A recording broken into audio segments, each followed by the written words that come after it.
America தேசத்தை குறித்து பல காரியங்களை ஆண்டவர் பேசினார். அடுத்தது மலேசியா தேசம். மலேசியா தேசத்தின் மேலே பயங்கரங்கள் கட்டவிழ்த்து விட போகிற காலம் துரிதமாய் கடந்து வருகிறது. அங்கே தீவிரவாதிகளின் கேந்திரம் இருக்கிறது.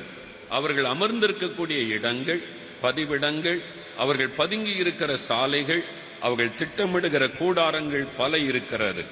அந்த தேசத்தை தீவிரவாதிகள் தங்கள் கட்டுப்பாட்டுக்குள் கொண்டு வருவதற்கு சில திட்டங்களை வைத்திருக்கிறார்கள். அந்த தேசத்தில் இருக்கிற சில அமைச்சர்கள், சில சௌரியவான்கள், பெரிய பெரிய வியாபார நிபுணர்கள் இவர்களோடு கை கோர்த்திருக்கிறார்கள் என்று கர்த்தர் சொல்லுகிறார்.